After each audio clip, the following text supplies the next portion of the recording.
SD kelas 5 tema 1 Organ gerak manusia dan hewan revisi 2017. Download buku siswa kelas 5 Organ hewan manusia revisi 2017. Tema 1. Organ gerak hewan dan manusia. Subtema 1. Organ gerak hewan. Subtema 2. Manusia dan lingkungan. Subtema 3. Lingkungan dan manfaatnya. Karyaku prestasiku, mari kita pelajari subtema 1. Organ gerak hewan. Hari Minggu adalah hari libur sekolah. Namun demikian, menurut Edo, hari Minggu bukanlah hari yang harus dilewatkan begitu saja. Sejumlah rencana telah dia persiapkan. Mulai dari memenuhi ajakan Benny untuk berlatih berenang, menemani Lani membeli buku, hingga pergi ke kandang kelinci.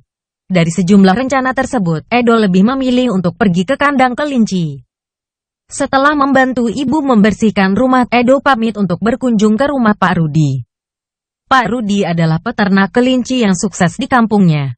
Kandang kelincinya sangat luas, terletak di pekarangan belakang rumah. Pak Rudi sedang sarapan di serambi belakang rumah dekat kandang kelinci. Serambi itu terbuka sehingga pemandangannya sangat luas. Udara pagi juga dapat leluasa masuk.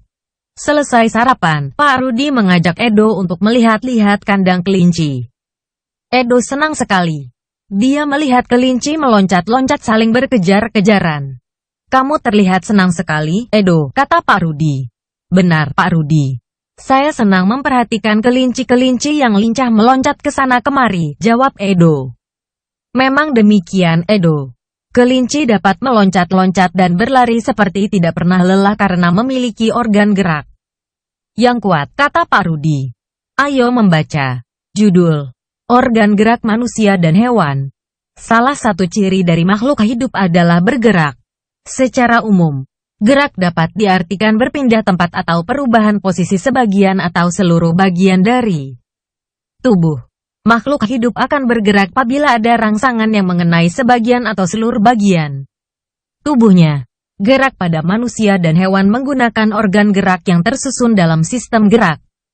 Organ gerak berguna untuk berjalan, berlari, melompat, meloncat, memegang, menggali, memanjat, berenang, dan sebagainya. Organ gerak pada hewan dan manusia memiliki kesamaan. Alat-alat gerak yang digunakan pada manusia dan hewan ada dua macam, yaitu alat gerak pasif berupa tulang dan alat gerak aktif berupa otot. Kedua alat gerak ini akan bekerja sama dalam melakukan pergerakan. Kerjasama antara kedua alat gerak tersebut membentuk suatu sistem yang disebut sistem gerak.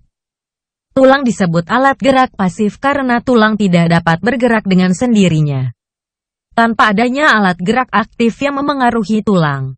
Maka tulang-tulang pada manusia dan hewan akan diam dan tidak dapat membentuk alat pergerakan yang sesungguhnya, walaupun merupakan alat gerak pasif. Akan tetapi tulang mempunyai peranan yang besar dalam sistem gerak manusia dan hewan.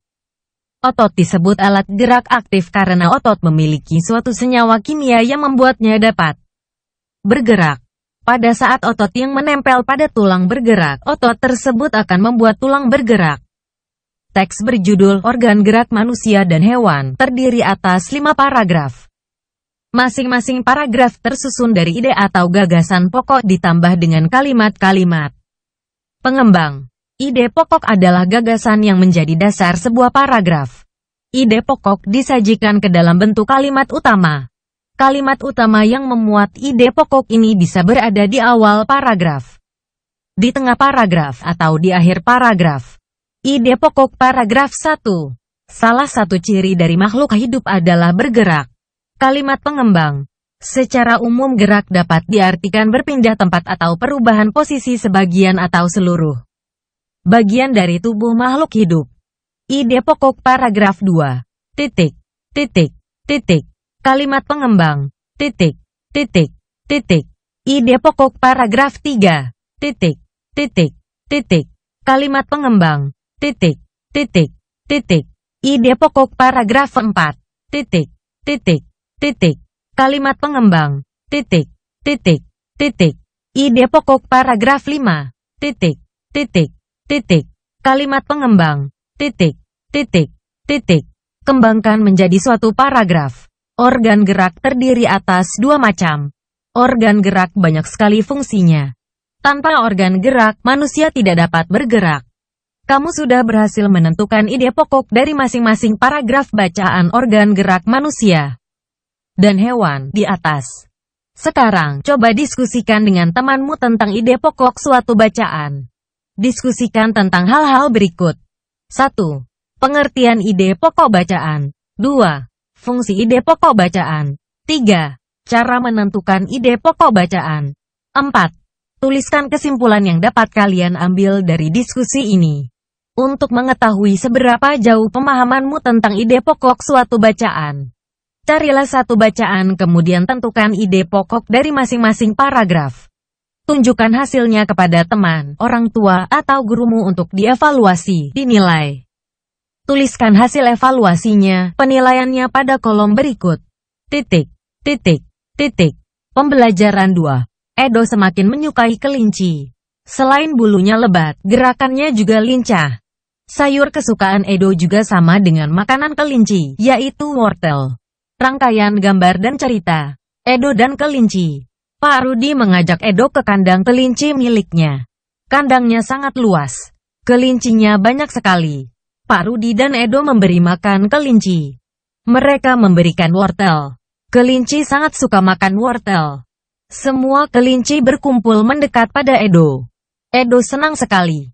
Edo tertawa kegirangan melihat tingkah lucu kelinci-kelinci di kandang kelinci milik Pak Rudi. Semakin lama diamati, tingkah lucu kelinci semakin menggemaskan. Edo pun ikut berlarian mengejar kelinci. Sesekali, Edo menirukan gerakan lucu kelinci, melompat, berlari, dan berdiri dengan dua kaki.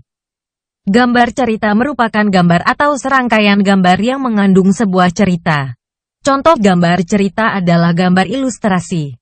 Gambar ilustrasi merupakan gambar yang mendukung isi sebuah bacaan atau teks. Gambar ilustrasi dibedakan menjadi dua macam, yakni gambar yang berupa foto dan gambar tangan. Penggunaan gambar ilustrasi disesuaikan dengan kebutuhan dan isi bacaan atau teks. Adapun ragam gambar ilustrasi antara lain berupa cergam, cerita bergambar, komik, pamflet, cover, kartun, dan karikatur. Tahukah kamu perbedaan ragam gambar-gambar tersebut?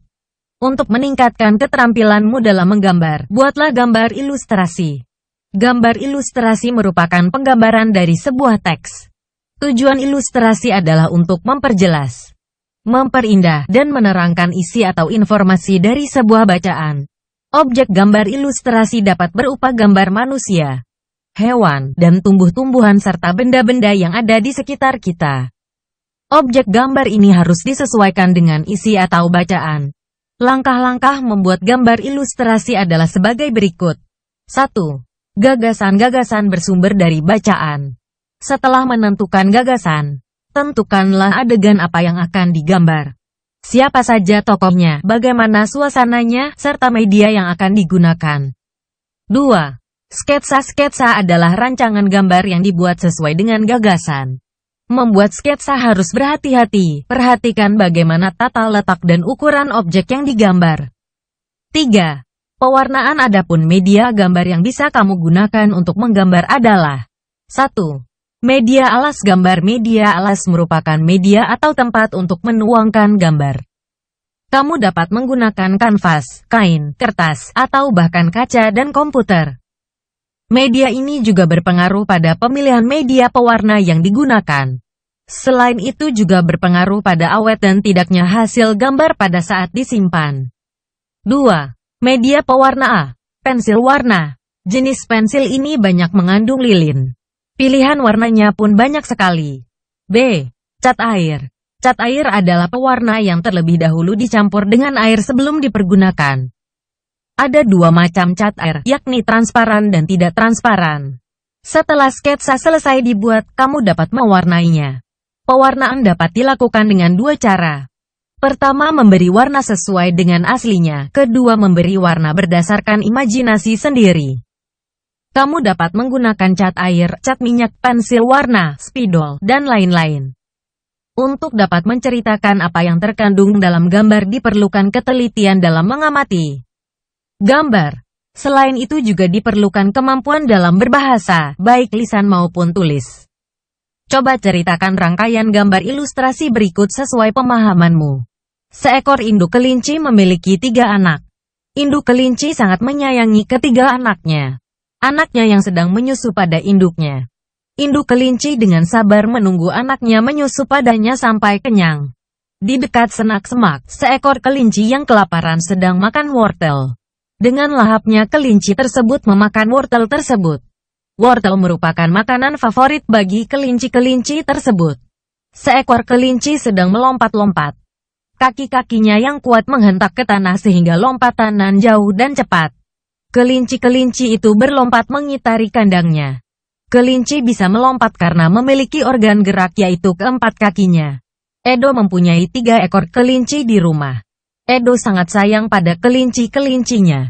Edo merawatnya dengan baik. Edo sering bermain bersama kelinci-kelincinya. Namun, kali ini Edo sangat sedih. Seekor kelincinya hanya terdiam ketika diajak bermain. Kelinci tersebut diam tidak bergerak di sudut kandangnya. Edo pun bergegas melihat dan memeriksanya. Edo terkejut, ternyata kaki kelinci itu terluka. Edo kasihan melihat kelincinya yang kesakitan dan tidak bisa bergerak. Kaki merupakan salah satu organ gerak pada kelinci. Dengan kaki, kelinci dapat bergerak dan berpindah tempat dengan cara melompat. Organ alat gerak kelinci. Kaki. Fungsi utama kaki pada kelinci adalah untuk bergerak. Kelinci bergerak dengan meloncat menggunakan kaki. Kaki belakang kelinci lebih kuat dan panjang dibandingkan dengan kaki depannya. Tahukah kamu bahwa kelinci termasuk binatang mamalia? Binatang mamalia tergolong hewan vertebrata, yaitu hewan yang bertulang belakang. Nah, di sekitarmu pasti banyak sekali hewan vertebrata lain selain kelinci. Bersama temanmu, amati dan identifikasi organ gerak hewan-hewan tersebut. 1. Ikan, organ gerak sirip dan ekor. Fungsinya umumnya adalah untuk membantu ikan berenang. Sirip pada ikan terletak pada berbagai tempat untuk berbagai fungsi. Seperti gerak maju, berputar, atau mempertahankan posisi tegak. Ikan berenang dengan mengerahkan kekuatan terhadap air di sekitarnya, yaitu meliuk-liukkan rangka tubuhnya sehingga otot-otot di kedua sisi tubuh ikan berkontraksi. Menghasilkan gelombang lenturan yang berjalan di sepanjang tubuh ikan dari hidung sampai ke ekor. Vektor gaya yang bekerja pada air dengan gerakan lateral menghasilkan gaya yang mendorong ikan ke depan. 2. Katak, tungkai kaki. Katak memiliki tungkai belakang yang jauh lebih besar daripada tungkai bagian depan. Fungsi dari tungkai belakang katak adalah untuk melompat, sehingga strukturnya lebih kukuh.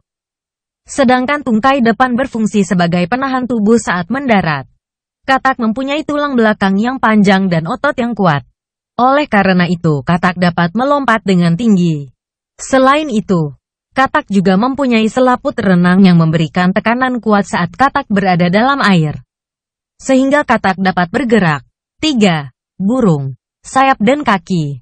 Burung memiliki struktur tubuh seperti hewan bertulang belakang lainnya, kecuali kedua tungkai depannya berubah menjadi sayap.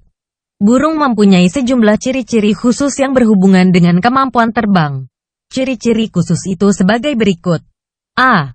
Sebagian ruas tulang belakang menjadi satu membentuk titik tumpu yang kuat sewaktu sayap dikepakkan. B. Tulang yang besar biasanya berongga. Hal ini untuk mengurangi bobot badan. Berat rangka burung hanya 4% dari seluruh berat badan. C. Pada tulang dada yang berlunas dalam. Melekat otot-otot terbang yang kukuh untuk menggerakkan sayap. Selain bergerak dengan cara terbang, ada beberapa jenis burung juga dapat berenang dengan kakinya. Burung yang dapat berenang umumnya memiliki selaput pada kakinya. 4. Ular, organ gerak rangka tubuhnya. Pada ular, gerakan terjadi saat rangka tubuh meliuk ke kiri dan ke kanan. Gerakan ini dikenal sebagai lokomosi berkelok-kelok. Bagian samping tubuh ular bertumpu pada bagian permukaan yang tidak rata dan bila ayunan gelombang sampai ke belakang, ular akan meluncur ke depan dengan sisik licin yang menutupi perutnya. 5. Kadal, tungkai kaki. Golongan reptil misalnya kadal, mempunyai perkembangan yang baik pada rangka bagian tungkai. Begitu pula dengan jenis cecak. Struktur telapak kaki cecak memiliki bantalan kaki pelekat sehingga memungkinkan gerakan memanjat. dinding dan berlari di langit-langit secara terbalik. 6. Kambing. Kaki. Kaki pada kambing digunakan untuk berjalan, berlari dan melompat. Dengan keempat kakinya kambing dapat bergerak ke sana kemari untuk mencari makan. Kamu telah mengenal beberapa jenis hewan vertebrata beserta organ gerak dan fungsinya. Sekarang pilih salah satu dari hewan tersebut kemudian buatlah model kerangkanya dengan menggunakan kertas karton. Buatlah semirip mungkin dengan bentuk aslinya. Kamu telah mengenal beberapa jenis hewan vertebrata beserta organ gerak dan fungsinya. Sekarang pilih salah satu dari hewan tersebut kemudian buatlah model kerangkanya dengan menggunakan kertas karton. Buatlah semirip mungkin dengan bentuk aslinya. Langkah-langkah kerja. 1. Siapkan alat dan bahan. A. Kertas karton atau kardus tebal. B. Gunting. C. Pensil. D. Penghapus. E. Penggaris. 2.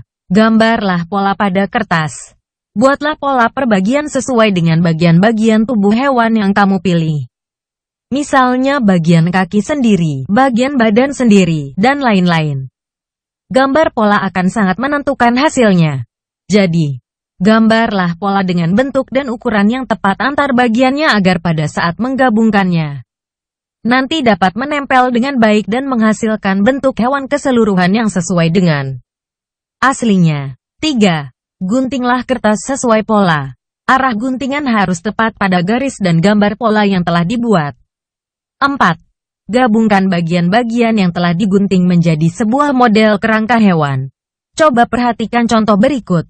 Kamu telah mengetahui macam-macam organ gerak dari hewan vertebrata. Namun, ada yang harus kamu ketahui bahwa hewan yang habitatnya di air memiliki sistem gerak yang berbeda. Contohnya ikan. Untuk mengetahuinya, bacalah bacaan berikut. Gerak ikan dalam air. Ikan memiliki sistem gerak yang unik. Sistem gerak pada ikan berbeda dengan hewan vertebrata yang lain. Hal tersebut dikarenakan habitat ikan adalah di air. Salah satu bentuk tubuh yang paling banyak dimiliki oleh hewan air adalah bentuk rudal. Bentuk tubuh ini memungkinkan ikan meliuk ke kiri dan ke kanan. Bentuk tubuh yang seperti ini juga berfungsi untuk mengurangi hambatan pada saat bergerak di dalam air. Ekor dan sirip ekor yang lebar berfungsi untuk mendorong gerakan ikan dalam air. Tahukah kamu, ikan dapat berenang karena memanfaatkan bentuk tubuhnya yang unik? Ikan memiliki gelembung renang dalam tubuhnya yang berguna untuk mengatur gerak naik dan turun. Ikan memiliki susunan otot dan tulang belakang yang fleksibel untuk mendorong gerakan ekornya di dalam air. Sebagian besar ikan menggunakan gerak tubuh ke kanan dan ke kiri bersama dengan sirip ekornya untuk menghasilkan gaya dorong ke depan. Ikan yang bergerak dengan sirip samping dan sirip tengah cocok hidup di terumbu karang. Jenis ikan ini tidak dapat berenang secepat ikan yang menggunakan tubuh dan sirip ekornya. Berdasarkan bacaan tentang gerak ikan dalam air, temukan ide pokok dan kalimat pengembang setiap paragrafnya. 1. Buatlah sebuah karangan singkat dengan ide pokok berikut ini. Paragraf 1. Aku mempunyai hewan kesayangan. Paragraf 2. Aku bermain dengan hewan kesayanganku setiap hari. Paragraf 3. Aku rajin memberinya makan. Paragraf 4. Aku rajin membersihkan tubuh dan kandangnya. Pembelajaran 3. Selesai bermain, Pak Rudi mengajak Edo mengumpulkan air seni kelinci. Air seni kelinci tersebut oleh Pak Rudi disalurkan melalui saluran-saluran air dan dikumpulkan ke dalam satu wadah penampungan. Ih, bau sekali, Pak, kata Edo. Benar, Edo. Meskipun bau, tapi air seni kelinci ini sangat baik digunakan sebagai bahan pupuk cair organik untuk tanaman. Sayuran akan tumbuh dengan subur. Tanaman buah akan cepat berbuah dan tanaman bunga akan cepat berbunga, jawab Pak Rudi. Tiba-tiba, Pak Eko datang ke kandang kelinci. Pak Eko meminta air seni kelinci milik Pak Rudi untuk memupuk sayuran di belakang rumahnya. Dengan ikhlas, Pak Rudi pun memberikan sebagian air seni kelinci tersebut kepada Pak Eko. Pak, kenapa air seni kelinci itu diberikan kepada Pak Eko? Kan sayang, Pak. Tanya Edo penasaran. Iya, tidak apa-apa, Edo. Kita harus saling membantu. Jika ada orang yang membutuhkan bantuan, kita harus secara ikhlas dan sukarela memberikan bantuan. Karena kita makhluk sosial. Artinya tidak dapat hidup sendiri dan membutuhkan bantuan orang lain, jawab Pak Rudi. Dan ingat, saling membantu dan tolong-menolong adalah bentuk dari pengamalan sila Pancasila juga loh. Tambah Pak Rudi. Benar sekali, Pak. Jika tidak salah, sila kemanusiaan yang adil dan beradab, kata Edo. Untuk lebih memahami nilai-nilai yang terkandung dalam sila-sila Pancasila, bacalah bacaan berikut dengan seksama. Nilai-nilai yang terkandung dalam sila-sila Pancasila. Pancasila sebagai dasar negara Indonesia bukan lagi suatu hal yang baru bagi masyarakat Indonesia. Dari zaman dahulu, nilai-nilai Pancasila memang sudah terkandung dalam kehidupan sosial budaya masyarakat kita. Nilai-nilai tersebut telah meliputi berbagai aspek kehidupan dan masih tetap dipelihara sampai saat ini. Nilai-nilai Pancasila perlu sekali kita kembangkan dalam kehidupan sosial budaya. Hal ini dimaksudkan agar tercipta suasana yang tenang, sejahtera, damai, dan aman. Tanpa nilai-nilai tersebut, kita tidak akan dapat mencapai semua itu. 1. Nilai ketuhanan yang Maha Esa. Beriman kepada Tuhan yang Maha Esa sesuai dengan agama dan keyakinan yang dianutnya. Nilai yang terkandung dalam sila ini juga mengharuskan kita untuk saling menghormati dan bekerja sama antar pemeluk agama yang berbeda-beda. Kita tidak boleh memaksakan suatu agama dan keperian kepada orang lain. Kita harus saling menghormati kebebasan dalam menjalankan ibadah. 2. Nilai kemanusiaan yang adil dan beradab. Setiap warga negara hendaklah mengakui persamaan derajat, persamaan kewajiban antara sesama manusia sebagai asas kebersamaan bangsa Indonesia, dan persamaan hak, dengan menjunjung tinggi persamaan derajat, hak, dan kewajiban. Maka seluruh bangsa Indonesia bersama-sama akan mampu menegakkan dan juga memelihara kebersamaan.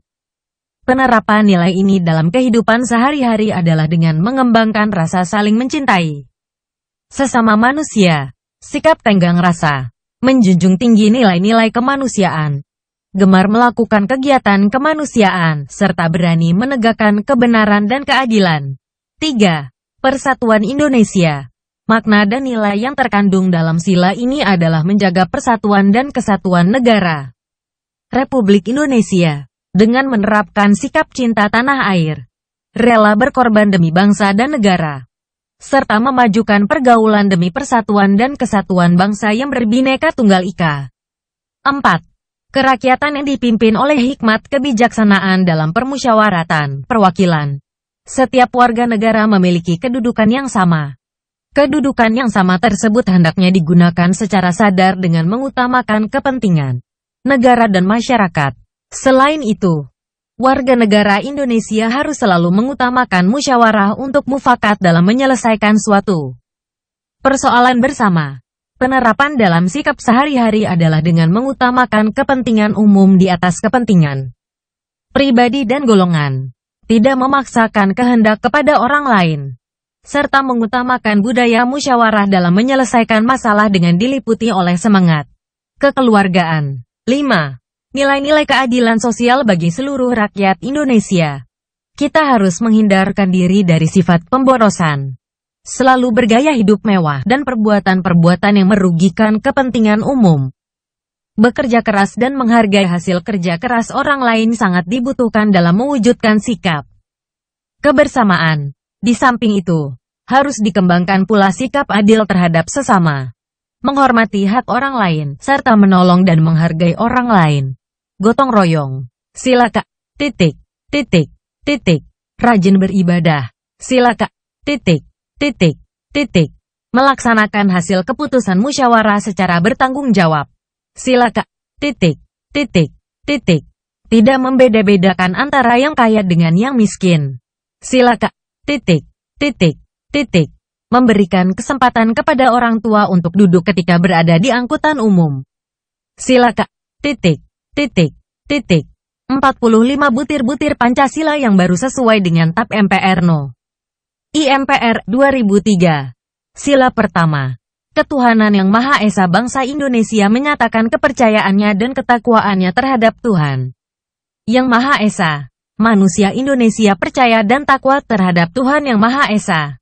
sesuai dengan agama dan kepercayaannya masing-masing menurut dasar kemanusiaan yang adil dan beradab. Mengembangkan sikap hormat menghormati dan bekerja sama antara pemeluk agama dengan penganut kepercayaan yang berbeda-beda terhadap Tuhan Yang Maha Esa. Membina kerukunan hidup di antara sesama umat beragama dan kepercayaan terhadap Tuhan Yang Maha Esa. Agama dan kepercayaan terhadap Tuhan Yang Maha Esa adalah masalah yang menyangkut hubungan pribadi manusia dengan Tuhan Yang Maha Esa. Mengembangkan sikap saling menghormati kebebasan menjalankan ibadah sesuai dengan agama dan kepercayaannya masing-masing. Tidak memaksakan suatu agama dan kepercayaan terhadap Tuhan Yang Maha Esa kepada orang lain. Sila kedua, kemanusiaan yang adil dan beradab. Mengakui dan memperlakukan manusia sesuai dengan harkat dan martabatnya sebagai makhluk Tuhan Yang Maha Esa. Mengakui persamaan derajat, persamaan hak, dan kewajiban asasi setiap manusia, tanpa membeda-bedakan suku, keturunan, agama, kepercayaan, jenis kelamin, kedudukan sosial, warna kulit, dan sebagainya. Mengembangkan sikap saling mencintai sesama manusia. Mengembangkan sikap saling tenggang rasa dan tepa selira. Mengembangkan sikap tidak semena-mena terhadap orang lain. Menjunjung tinggi nilai-nilai kemanusiaan. Gemar melakukan kegiatan kemanusiaan. Berani membela kebenaran dan keadilan. Bangsa Indonesia merasa dirinya sebagai bagian dari seluruh umat manusia. Mengembangkan sikap hormat menghormati dan bekerja sama dengan bangsa lain. Sila ketiga.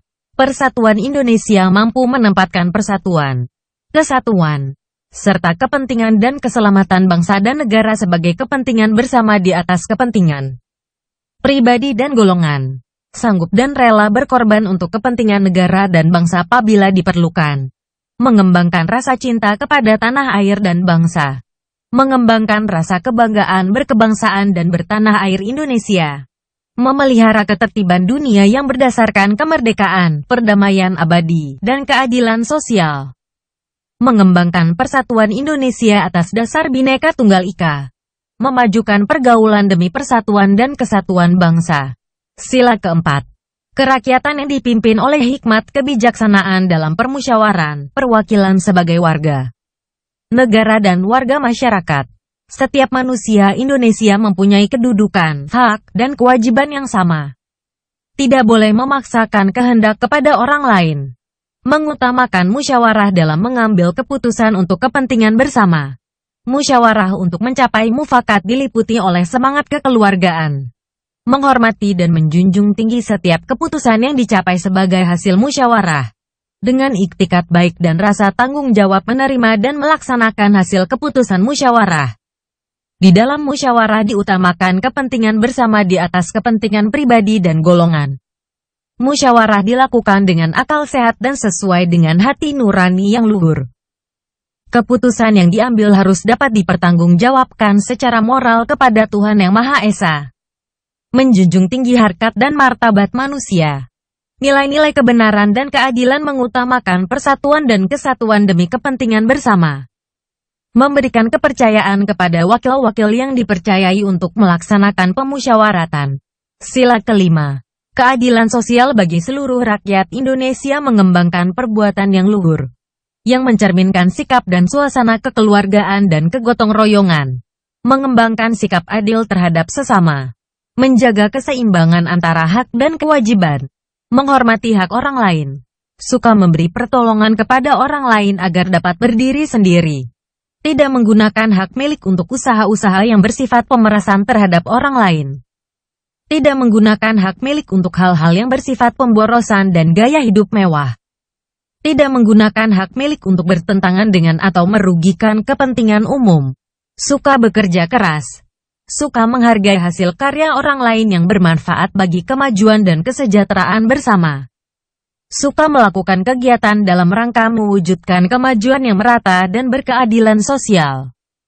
Indonesia merupakan salah satu negara terluas di dunia dengan total luas negara 193.250 km persegi, mencakup daratan dan lautan.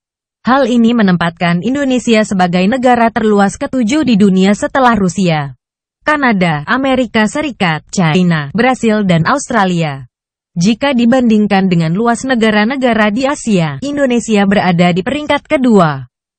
Dan jika dibandingkan dengan negara-negara di Asia Tenggara, Indonesia menempatkan dirinya sebagai negara terluas di Asia Tenggara. Setelah mengetahui luas dan letak wilayah negara Indonesia, sekarang giliranmu untuk mengetahui luas dan letak wilayah tempat tinggalmu. Gambarkan ke dalam sebuah peta sederhana.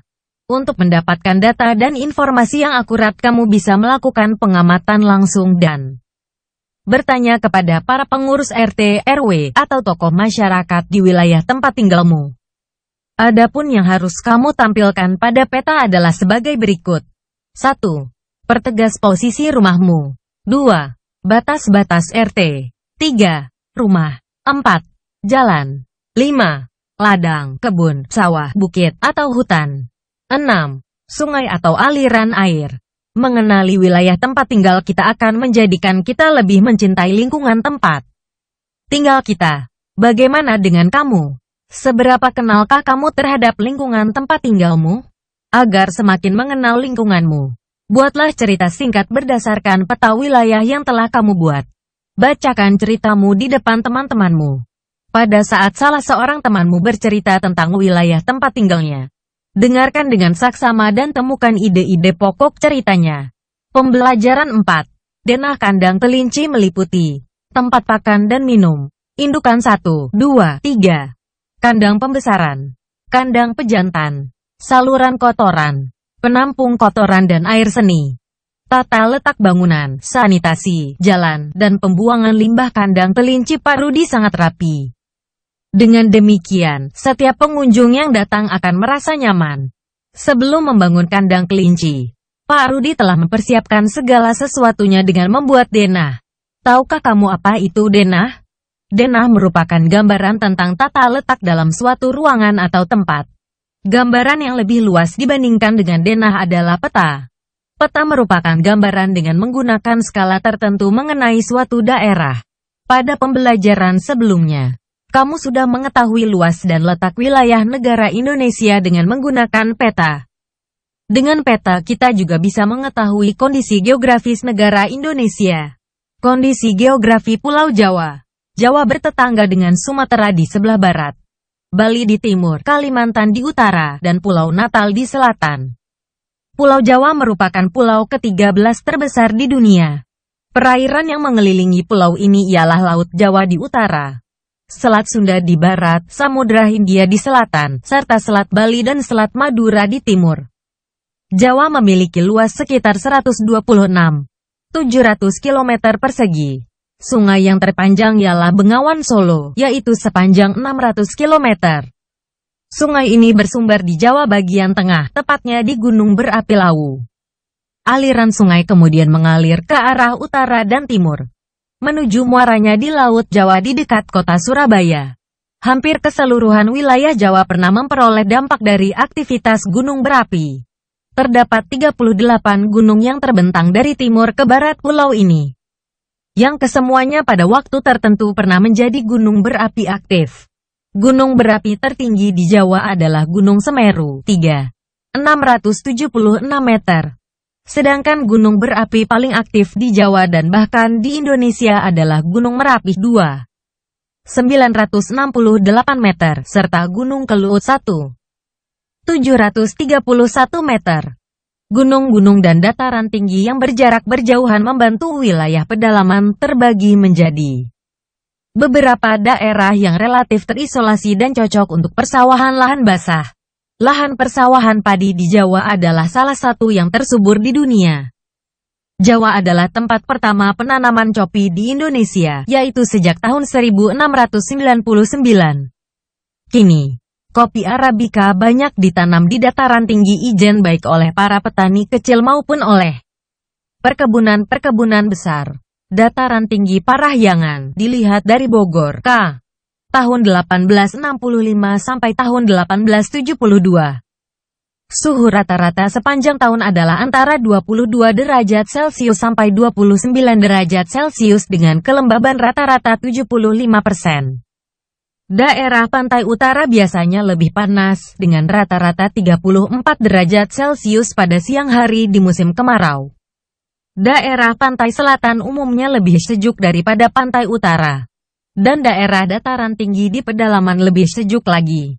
Musim hujan berawal pada bulan Oktober dan berakhir pada bulan April, di mana hujan biasanya turun di sore hari. Dan pada bulan-bulan selainnya hujan biasanya hanya turun sebentar-sebentar saja. Curah hujan tertinggi umumnya terjadi pada bulan-bulan Januari dan Februari. Jawa Barat bercurah hujan lebih tinggi daripada Jawa Timur. Dan daerah pegunungannya menerima curah hujan lebih tinggi lagi. Curah hujan di dataran tinggi Parahyangan di Jawa Barat mencapai lebih dari 4,000 mm per tahun, sedangkan di pantai utara Jawa Timur hanya 900 mm per tahun. Secara administratif Pulau Jawa terdiri atas 6 provinsi. Provinsi Daerah Khusus Ibu Kota Jakarta. Provinsi Banten, dengan ibu kota Provinsi Kota Serang. Provinsi Jawa Barat, dengan ibu kota Provinsi Kota Bandung. Provinsi Jawa Tengah, dengan ibu kota Provinsi Kota Semarang. Provinsi Jawa Timur, dengan ibu kota Provinsi Kota Surabaya. Daerah setingkat Provinsi Daerah Istimewa Yogyakarta, dengan ibu kota Yogyakarta. Geografis Pulau Sumatera. Pulau Sumatera terletak di bagian barat gugusan Kepulauan Nusantara. Di sebelah utara berbatasan dengan Teluk Benggala. Di timur dengan Selat Malaka. Di sebelah selatan dengan Selat Sunda dan di sebelah barat dengan Samudra Hindia. Di sebelah timur pulau, banyak dijumpai rawa yang dialiri oleh sungai-sungai besar yang bermuara di sana. Antara lain Asahan, Sumatera Utara. Sungai Siak, Riau. Kampar, Indragiri, Sumatera Barat. Riau. Batanghari, Sumatera Barat. Jambi. Musi, Ogan, Lematang, Komering, Sumatera Selatan, Wai Sekampung, Wai Tulang Bawang, Wai Seputih dan Wai Mesuji, Lampung. Sementara beberapa sungai yang bermuara ke pesisir barat Pulau Sumatera diantaranya Batang Tarusan, Sumatera Barat dan Ketahun, Bengkulu. Di bagian barat pulau, terbentang pegunungan Bukit Barisan yang membujur dari barat laut ke arah tenggara dengan panjang lebih kurang 1.500 km. Sepanjang Bukit Barisan tersebut terdapat puluhan gunung, baik yang tidak aktif maupun gunung berapi yang masih aktif, seperti Gredong, Aceh, Sinabung, Sumatera Utara, Marapi dan Talang, Sumatera Barat, Gunung Dempo, Sumatera Selatan, Gunung Kaba, Bengkulu, dan Kerinci, Sumatera Barat, Jambi. Di Pulau Sumatera juga terdapat beberapa danau, di antaranya Danau Laut Tawar, Aceh, Danau Toba, Sumatera Utara, Danau Singkarak, Danau Maninjau, Danau di atas, Danau di bawah, Danau Talang, Sumatera Barat, Danau Kerinci, Jambi, dan Danau Ranau, Lampung dan Sumatera Selatan. Gunung-gunung di Sumatera yang berketinggian di atas 2.500 meter Depel, Sunting, Sunting Sumber.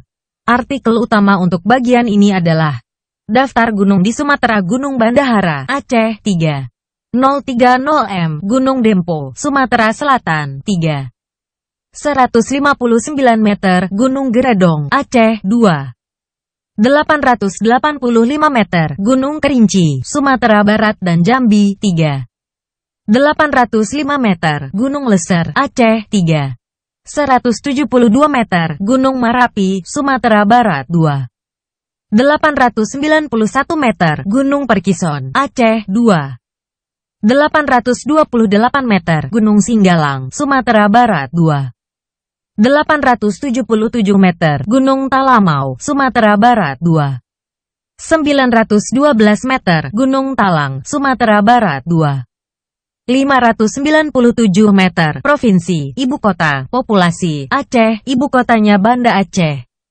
Sumatera Utara, Ibu Kotanya Medan. Sumatera Barat, Ibu Kotanya Padang. Riau, Ibu Kotanya Pekanbaru. Kepulauan Riau, Ibu Kotanya Tanjung Pinang. Jambi, Ibu Kotanya Jambi.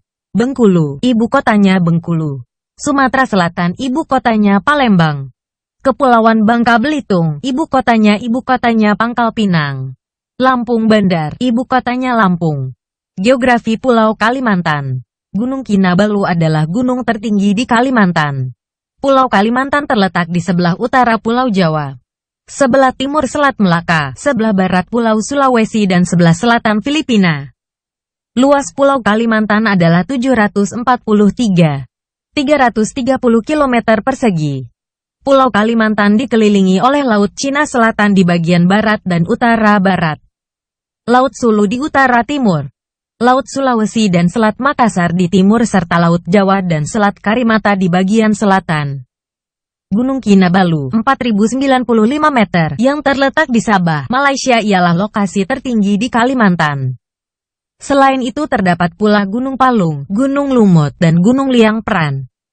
Sungai-sungai terpanjang di Kalimantan adalah Sungai Kapuas, 1143 km di Kalimantan Barat. Indonesia.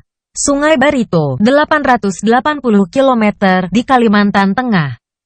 Indonesia. Sungai Mahakam, 980 km di Kalimantan Timur.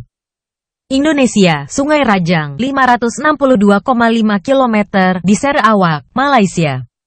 Jalan Nasional RI di Kalimantan sepanjang 6,075,97 km yang secara umum dengan kondisi mantap baru mencapai 77%. Geografis Pulau Sulawesi.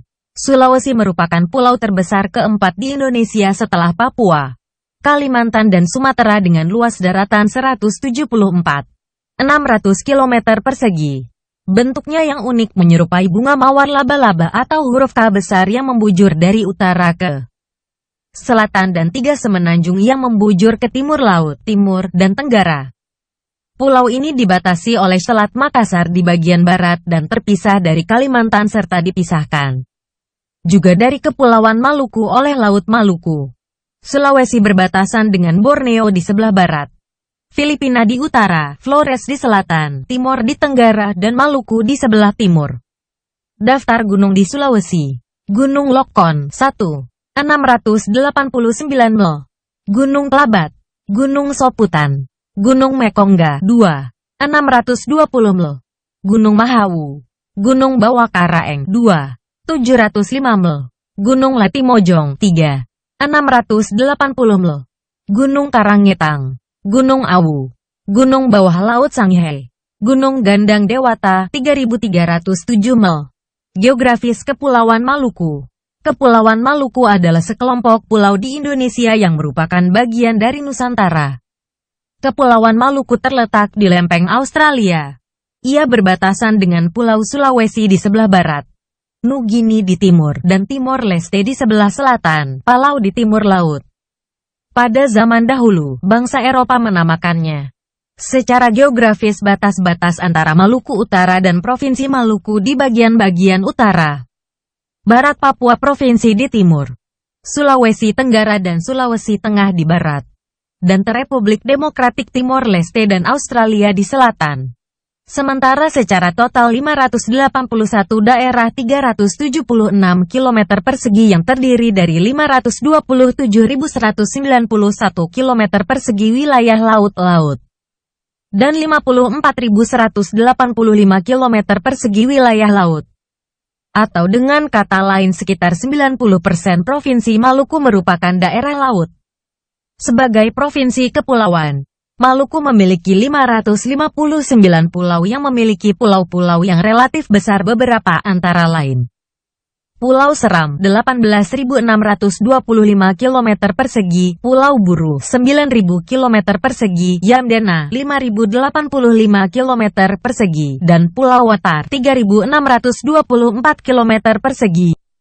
Geografis Pulau Papua.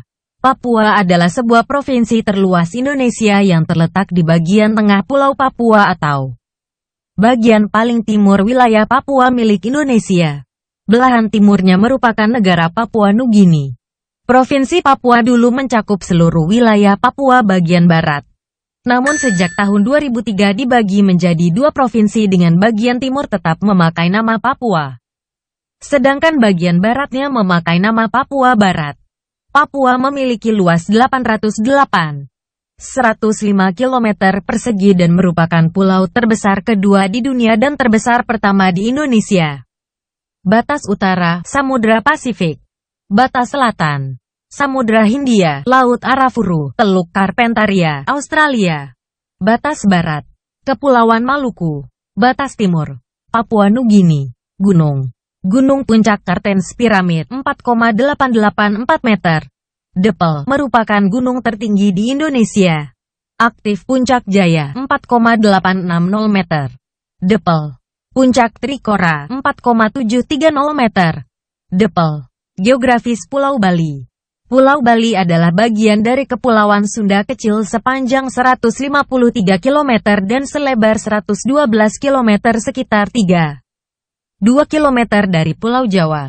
Secara astronomis, Bali terletak di 8 derajat 25 menit 23 detik lintang selatan dan 115 derajat 14 menit 55 detik bujur timur yang membuatnya beriklim tropis seperti bagian Indonesia yang lain. Gunung Agung adalah titik tertinggi di Bali setinggi 148 meter.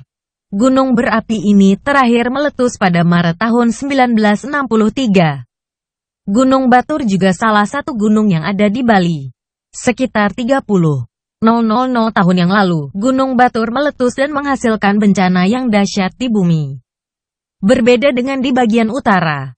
Bagian selatan Bali adalah dataran rendah yang dialiri sungai-sungai. Berdasarkan relief dan topografi, di tengah-tengah Pulau Bali terbentang pegunungan yang memanjang dari barat ke timur dan di antara pegunungan tersebut terdapat gugusan gunung berapi yaitu Gunung Batur dan Gunung Agung serta gunung yang tidak berapi yaitu Gunung Merbuk, Gunung Patas dan Gunung Seraya. Adanya pegunungan tersebut menyebabkan daerah Bali secara geografis terbagi menjadi dua bagian yang tidak sama yaitu Bali Utara dengan dataran rendah yang sempit dan kurang landai dan Bali Selatan dengan dataran rendah yang luas dan landai. Kemiringan lahan Pulau Bali terdiri dari lahan datar 0-2% seluas 652 hektar, lahan bergelombang 2-15% seluas 339 hektar, lahan curam 15-40% seluas 486 hektar dan lahan sangat curam Greater Tan 40% seluas 189 hektar.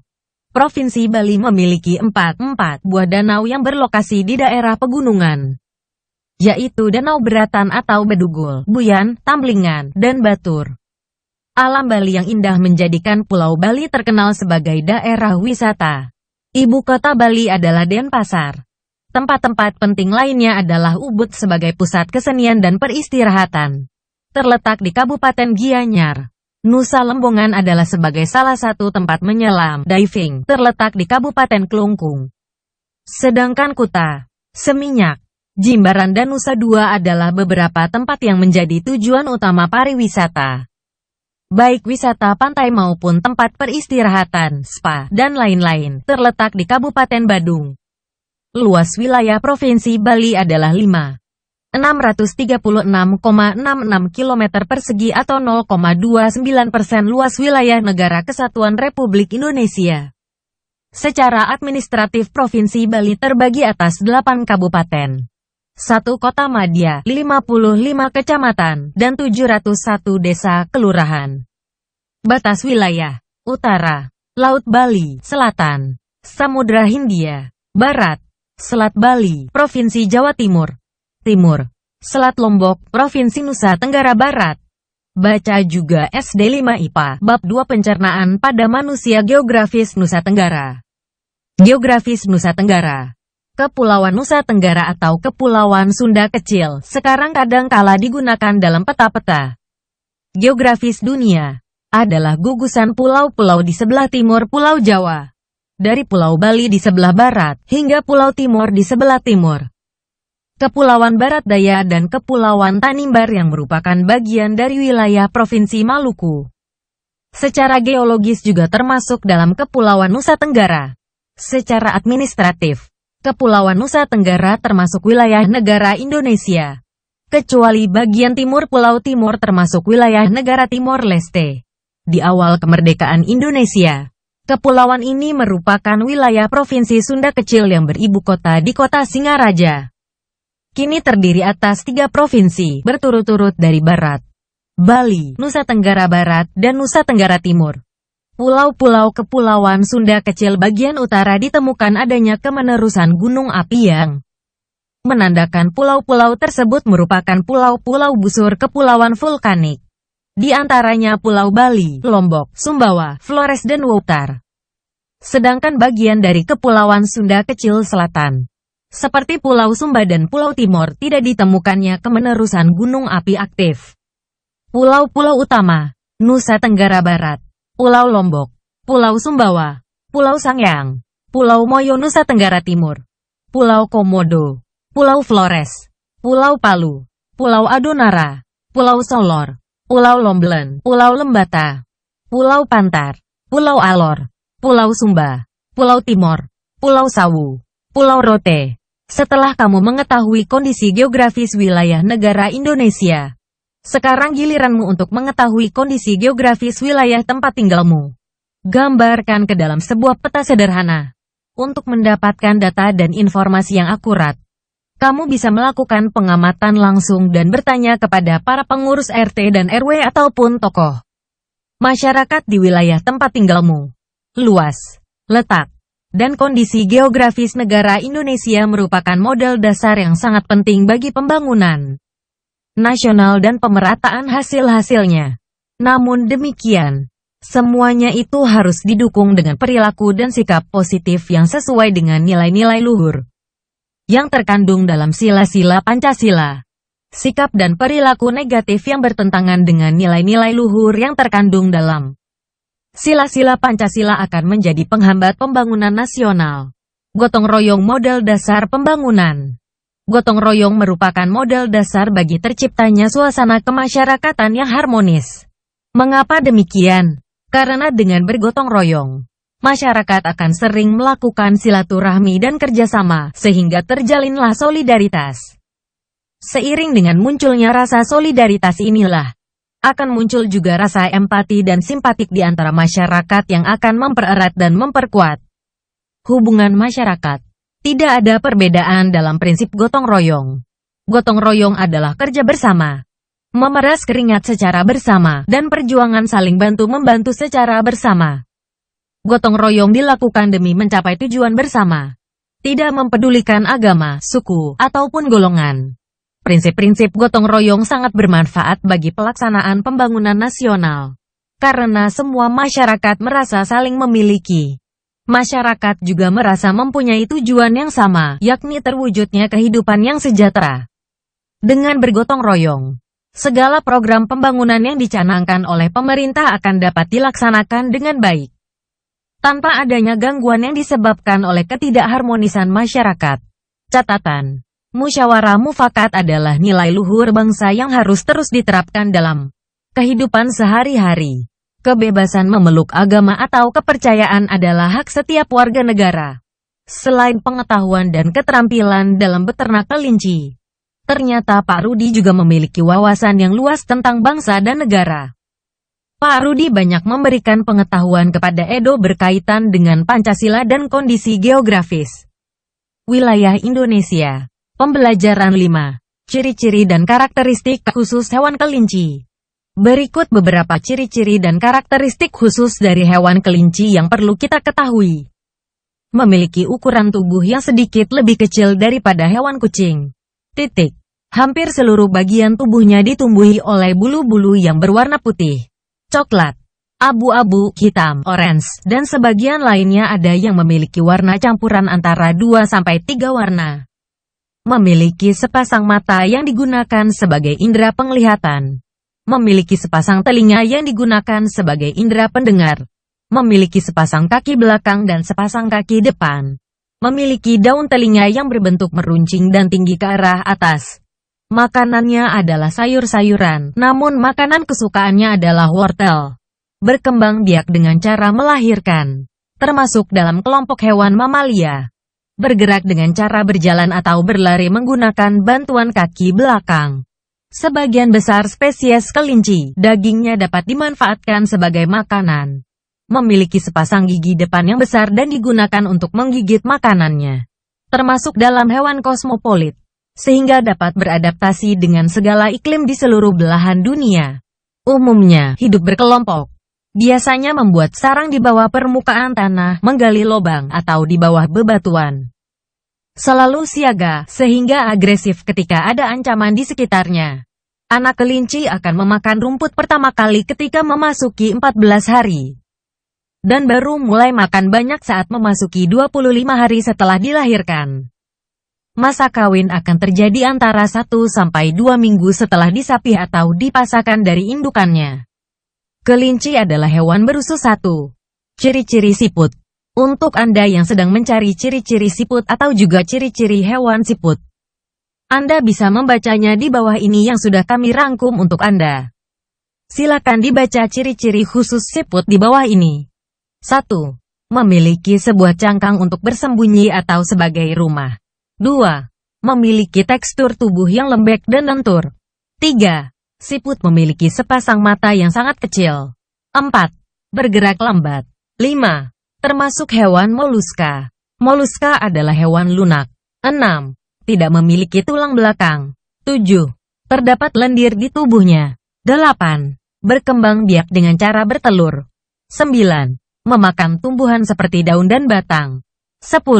Hidup di tempat yang basah. 11. Melindungi diri dengan masuk ke dalam cangkang. Pada pembelajaran sebelumnya kamu telah mengetahui bahwa kelinci termasuk hewan vertebrata. Lalu bagaimana dengan siput? Siput merupakan hewan avertebrata. Hewan avertebrata merupakan hewan yang tidak memiliki tulang belakang. Adapun ciri-ciri hewan avertebrata lainnya antara lain biasanya susunan syarafnya berada di perut. Memiliki rangka luar dan otaknya tidak terlindungi oleh rangka. Contoh hewan avertebrata adalah siput, serangga, cacing, ubur-ubur, cumi-cumi, dan lain-lain. Siput. Kaki perut dengan bentuk pipih dan lebar. Fungsi utama kaki perut pada siput adalah untuk bergerak dan berpindah tempat. Katak bergerak dengan cara melompat. Kelinci bergerak dengan cara melompat. Ikan bergerak dengan cara berenang.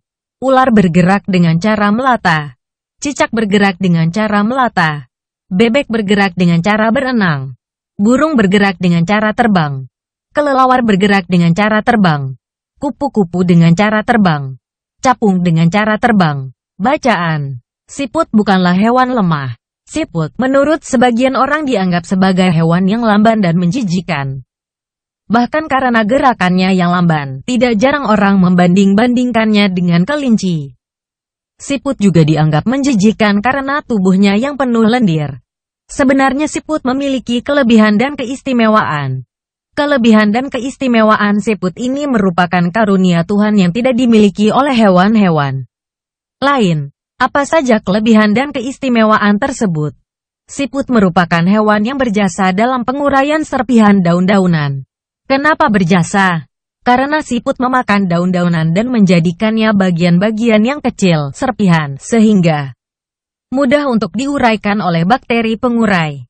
Jika benda-benda yang besar seperti daun berubah menjadi serpihan dan diuraikan akan bermanfaat bagi kelestarian lingkungan sekitar siput berada. Hasil penguraian yang diawali oleh siput itu akan berfungsi menjadi pupuk alami sehingga tanah pun menjadi subur. Siput adalah sang pengembara yang mandiri. Meskipun siput berjalan lamban, namun siput memiliki stamina yang sangat bagus. Daerah pengembaraan siput pun sangat luas. Pengembaraan siput dimulai sejak siput menetas. Setelah menetas, siput langsung mandiri. Siput tidak lagi terikat dan bergantung pada induknya. Siput memiliki pertahanan diri yang baik dalam beradaptasi dengan lingkungan dan mempertahankan diri dari serangan predator. Meskipun tubuhnya lunak, namun tubuh siput memiliki lendir. Lendir ini berfungsi sebagai minyak pelumas dan pelindung bagi tubuhnya ketika berjalan di permukaan. Jalan sekasar apapun dan seterjal apapun akan mudah dilalui tanpa tubuhnya terluka. Selain itu siput juga dikaruniai Tuhan dengan cangkang. Cangkang ini berfungsi sebagai rumah yang memberikan kenyamanan dan keamanan bagi tubuhnya. Cangkang juga berfungsi sebagai tempat persembunyian ketika ia terancam oleh lingkungan atau predator. Meski terik panas ataupun hujan, siput tetap bisa hidup nyaman dan aman dengan cangkangnya. Predator pun akan kebingungan untuk memangsa siput, karena tubuhnya terlindungi oleh cangkang yang keras. Jadi, siput bukanlah hewan yang lemah. Siput adalah hewan istimewa yang memiliki banyak kelebihan. Siput diciptakan Tuhan dengan kekurangan sekaligus dengan kelebihan. Begitu juga dengan manusia, diciptakan Tuhan dengan kelebihan dan kekurangan. Oleh karena itu kamu tidak boleh menyombongkan iri dengan kelebihan yang kamu miliki. Kamu juga jangan minder jika kamu kekurangan. Kreasi. Pada pembelajaran sebelumnya kamu telah mempelajari ragam gambar cerita atau ilustrasi. Dalam membuat gambar cerita kamu juga harus mengetahui corak gambar cerita atau ilustrasi. Corak gambar cerita atau ilustrasi adalah sebagai berikut. 1. Realis. Realis merupakan gambar yang dibuat seperti keadaan aslinya.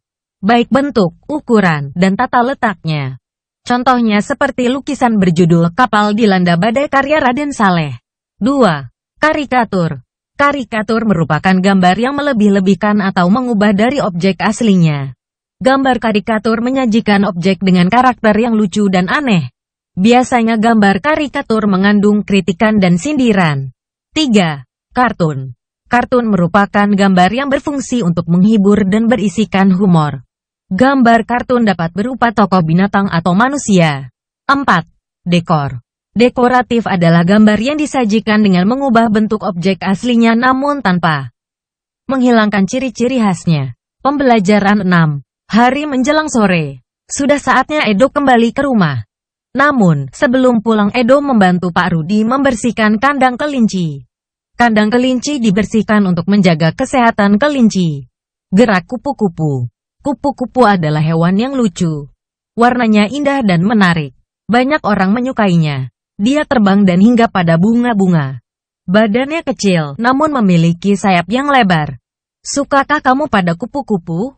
Kupu-kupu termasuk hewan serangga. Kupu-kupu memiliki organ gerak yang sama seperti serangga-serangga lainnya. Salah satu organ gerak yang istimewa dari kupu-kupu dan serangga lainnya adalah sayap. Dengan sayap ini, maka menjadikan serangga sebagai satu-satunya hewan avertebrata yang bisa terbang. Tahukah kamu, sayap kupu-kupu yang indah sebenarnya transparan? Lalu kenapa terlihat berwarna-warni?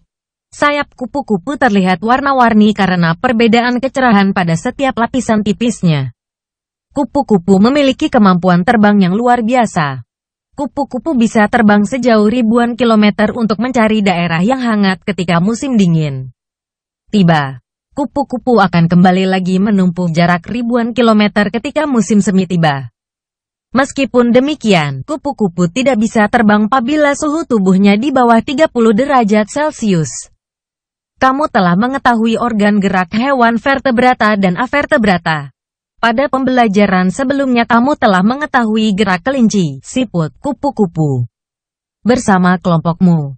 Melalui contoh gerak hewan-hewan tersebut, identifikasikan ke dalam kelompok hewan vertebrata atau avertebrata. Kemudian buatlah perbandingan antara keduanya. Lakukan dengan diskusi secara berkelompok.